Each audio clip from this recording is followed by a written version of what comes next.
এই ভিডিওটা যারা দেখছে তাদের 90% স্টুডেন্টই আসলে অলস না, তারা বোকাও না, তারা চেষ্টা করে। কিন্তু তাদের একটাই সমস্যা, তাদের দিনটা এলোমেলো, সকালটা এলোমেলো, স্কুল থেকে ফিরে সময়টা এলোমেলো, পড়তে বসার টাইম এলোমেলো, ঘুমানোর আগের সময়টাও পুরো নষ্ট। আর এই এলোমেলো দিনের ভেতর থেকে কেউ টপার হয় না। টপার হওয়া শুরু হয় একটা ঠিকঠাক দিনের ভেতর থেকে। আজ আমি তোমাকে কোনো ম্যাজিক দেব না, আমি তোমাকে এমন কোনো রুটিন দেব না যেটা 3 দিন ফলো করে 4 নম্বর দিনে ভেঙে যাবে।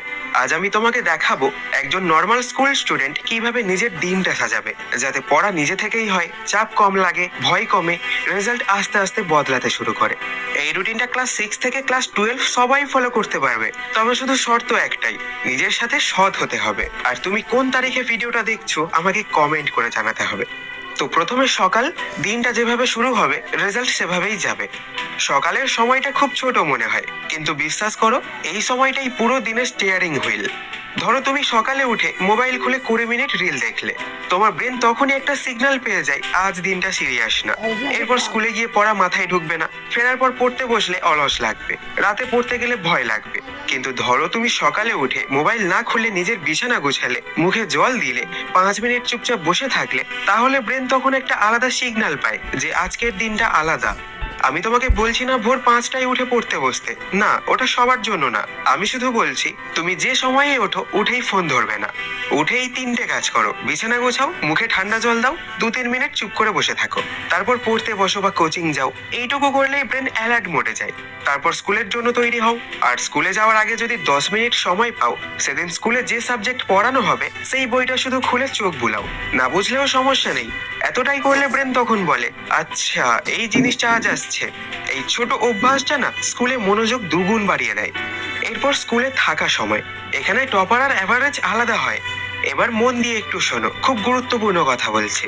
টপাররা স্কুলে গিয়ে যে সব বুঝে ফেলে এটা মিথ্যা, তারাও সব বোঝে না। কিন্তু তারা একটা কাজ করে যেটা 90% স্টুডেন্ট করে না, তারা মন দিয়ে শোনে, খাতায় সুন্দর করে লেখে।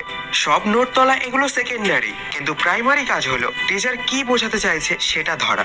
তুমি যদি ক্লাসে বসে ভাবো এইটা বাড়িতে গিয়ে পড়বো, তাহলে বাড়িতে গিয়ে এই অধ্যায়টাই তোমাকে সবচেয়ে বেশি সময় খাবে। কিন্তু যদি ক্লাসে বসে ভাবো স্যার এখন কোন পয়েন্টটা গুরুত্বপূর্ণ বলছে, তাহলে বাড়িতে গিয়ে এই অধ্যায়টাই সবচেয়ে কম সময় নেবে। আর হ্যাঁ, স্কুলে থাকার সময় অপ্রয়োজনীয় কথা কম বলবে, খালি সময় মোবাইল হাত দেবে না। যদি স্কুলে মোবাইল নিয়ে যাও, তারপর বন্ধুদের সাথে পড়া নিয়ে কথা বলবে, যেমন এক্সাম, কোশ্চেন, ডাউট। স্কুলটাই হচ্ছে তোমার ফার্স্ট স্টাডি সেশন, এটা নষ্ট করলে বাড়ির রুটিন কখনো ঠিক হবে না। এবারে স্কুল থেকে ফেরার পর, এখানেই 80% স্টুডেন্ট ভুল করে। এখন আসল জায়গা, স্কুল থেকে ফিরে বেশিরভাগ স্টুডেন্ট যা করে একটু বিশ্রাম নিই। এই একটু বিশ্রামই 2 ঘন্টা মোবাইল হয়ে যায়। তাই পারফেক্ট রুটিনের সবচেয়ে ইম্পর্টেন্ট রুল, স্কুল থেকে ফিরে প্রথম 90 মিনিট সমান গোল্ডেন টাইম। এই সময়টা যদি নষ্ট করো তাহলে পুরো দিনটা নষ্ট।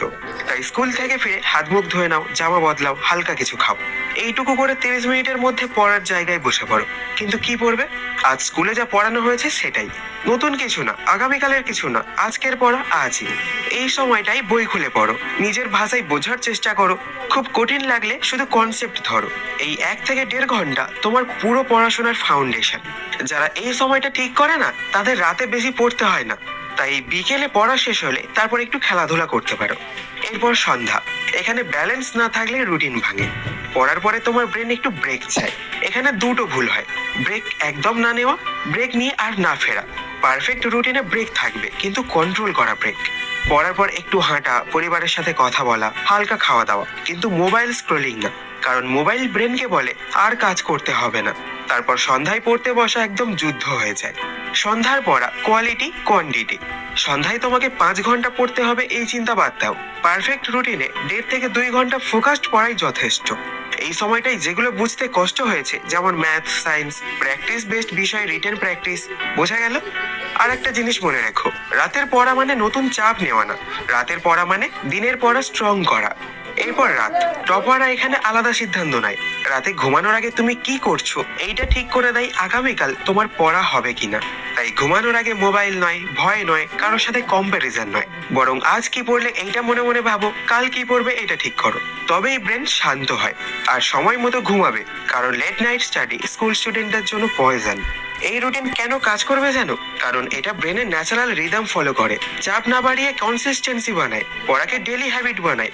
এই এই রুটিন ফলো করলে পড়ার ভয় কমবে, ব্যাকলগ কমবে, কনফিডেন্স বাড়বে, রেজাল্ট আস্তে আস্তে উঠবে। তবে পারফেক্ট রুটিন মানে পারফেক্ট মানুষ হওয়া না। পারফেক্ট রুটিন মানে প্রতিদিন নিজেকে 1% ঠিক করা।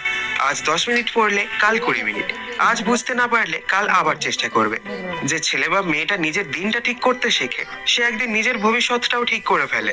যদি তুমি সত্যিই চাও আমি বদলাবো, তাহলে এই রুটিনটা আজ থেকে শুরু করো। একদিন না, এক সপ্তাহ না, টানা 21 দিন। তারপর নিজেই পার্থক্য বুঝবে।